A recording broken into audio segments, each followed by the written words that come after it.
Howdy folks, Luke Simons with you, back to the Basics 101. Come along today for a little ranch life.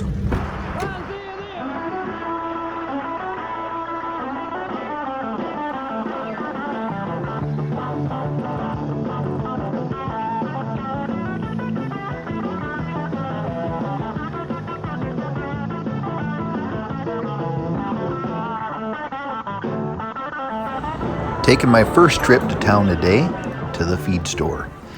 Feed costs a lot of money, and anything that you bring to your ranch is going to cost you money.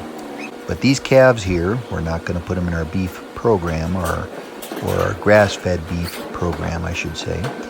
So we are going to feed them calf creep. Now this is a self-containing feeder, and the calves just learn to help themselves. Calves all have wean tags in them, so at this point they are weaned. So this is their new mama, you might say. And we plan on selling them this January. So they will need some feed through them cold months. Of course, you always have hopefully some the dust cow prices come up, because I'm telling you, they're low, really low. Got her in 4 low. I don't have my 4-wheel drive turned in. I use it as a 2-speed transmission. Let me tell you, if you have a 94 Toyota with a 6-cylinder, they're not known to be a powerhouse for pulling. So what you do is you take your transfer case and you go ahead and put it in 4 low. When you do that, you're putting your transmission into a 2-speed rear end.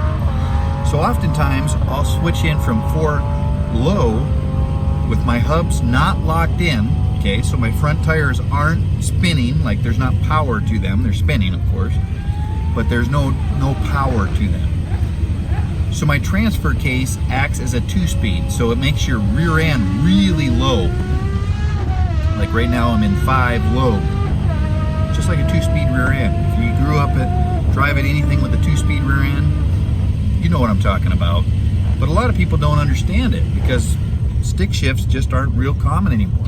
Like right now I just hit 5 low, so now I just slipped her into 5 high.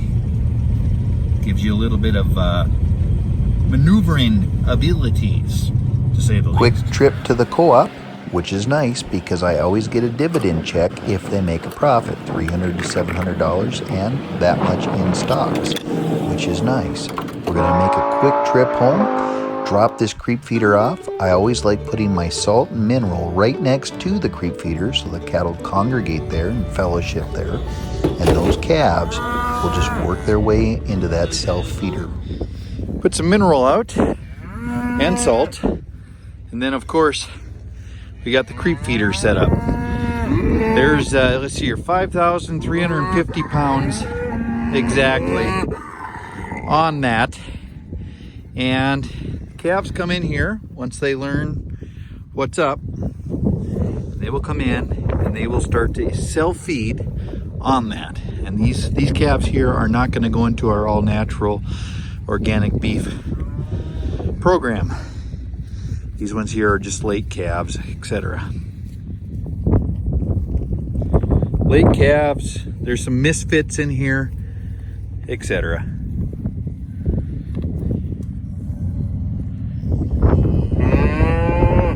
There's Nova, here's Ranger.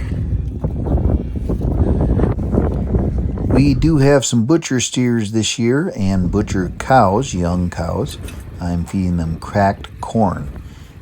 So we have organic grass-fed beef and we have all-natural corn-fed beef. So 2 different lots there that we offer. This is just cracked corn in a hopper trailer. I fill that up with cracked corn. And they are, let's see here, 7 days into it. Maybe 6 days into it. Started them off with 2 buckets, and they're all pretty much coming in. 5 cows and let's see here, about 5 yearlings, I guess, that are going to be fed corn-fed instead of grass-fed. And they get pretty tame. I'm telling you, these cattle do get pretty tame after a while. And they really get fat. They're going to get fed corn for about, let's see here, 90 days exactly. And you just gradually work them up, and pretty soon they're getting 30 pounds of corn per day, and they will be nice, fat, and sassy. They still get plenty of exercise, fresh water, salt, mineral, red mint salt, which is evaporated sea salt, which has 76 trace minerals in it. So it's kind of fun. You know, these are, let's see, Scottish Highlanders. There's a couple Longhorns in there, a couple Angus, etc. And they will be excellent eating, let me tell you. And it is fun. It's just enjoyable getting out there and being with them every single day. Back to town. I've got to buy some fuel. I've got to buy another phone for my office. I wanted a couple extra phones, I guess. Gonna make a quick trip to a couple different stores. Check this out, folks. There's a cool antique shop in Dickinson, and I made a haul. Found an awesome fencing pliers. They wanted $12 for it. Check it out. In town, of course, I had to make a Walmart run.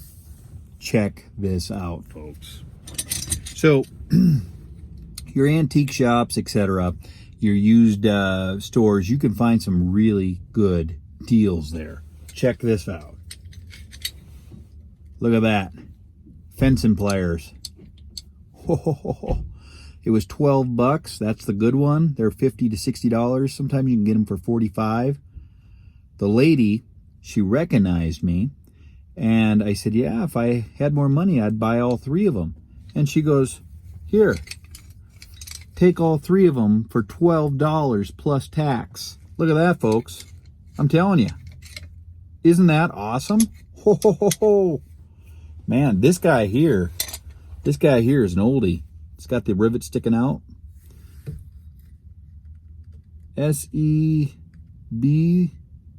something. Yeah, I'll clean them up when I get home. This one here is probably a wall hanger. She's pretty old. I wonder if it'll even cut. It probably still will, but the teeth are pretty wore out. How to make a rancher happy. About $150, $140 before tax worth of fencing pliers. $12. That's awesome. I absolutely despise these dumb things. That is the government at work right there, folks. The government would screw up about possibly anything and not even put a vent hole in the back. It's absurd. Obscenity. So, I buy these guys right here, Travis, from my local runnings, but you can buy them on eBay, and they are Amazon, and they probably are cheaper, who knows, but yeah, these are awesome, they are cool, and I love them. Check this out. Oh, just filling up all my stuff at home here. Getting in town. Let's see here. Folks, I was batching it today, and I was just doing my chores, kind of an easy, nonchalant day. Thanks for traveling with me. I appreciate you all. Till next time, may the Lord guide and keep you, and happy trails.